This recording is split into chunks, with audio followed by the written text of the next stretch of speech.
Gaslighting on a giant yacht filled with the uber rich. The Netflix mystery The Woman in Cabin 10 is sailing now with luxury and looks, but does the intrigue hold up? While on board a luxury yacht for a travel assignment, a journalist stumbles upon a gruesome secret, only to be told it didn't happen, as all passengers and crew are accounted for.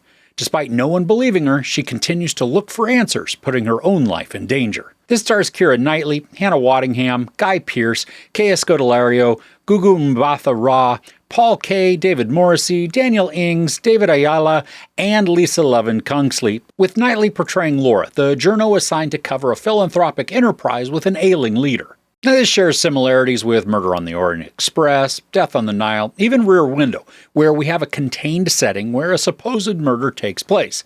And like with Rear Window, not everyone believes the eyewitness. Now, the primary theme here, it's gaslighting, and it is accomplished well, creating a lot of doubt as to who might be involved, and then why. I mainly bought that Laura witnessed something, but the story does a great job of showcasing other plausibilities in addition to lacking evidence, so that the whodunit, or even was something even done, becomes captivating and then mysterious. Now, Laura is the character we learn the most about, and it's thin and cursory. But the rest of the group, they're just complete strangers. All we really know about them is that they're rich, mainly snobbish, and fully into themselves. While this helps to mistrust them all, it also means they're forgettable players. And that then becomes a waste of talent. Each of the other cast members gets minimal screen time, bouncing us around within this yacht as Laura either loses her mind or figures out potential clues. The film is 92 minutes, and it really could have benefited from at least 15 more minutes of interactions with the cast so that we could get to know them, which then builds out way more suspicion and doubt. The filming itself, it's engaging and beautiful, taking advantage of tight spaces and uncomfortable angles that amp up the mistrust and the curiosity. Every bit of this is polished and sparkling, which would be an issue if this were meant to be a gritty story. But since we're following a bunch of the uber rich, having things all shiny and new is the perfect aesthetic for the presentation. Even though I had said that this was captivating, the final act of the story, it plays out in a rote and disappointing manner.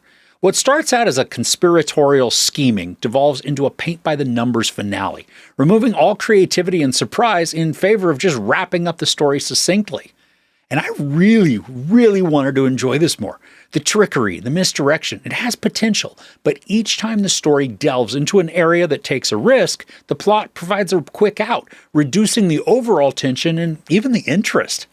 The cast, they're good, with Keira Knightley providing the commanding lead, but the rest aren't provided enough to do, leaving them forgettable window dressing.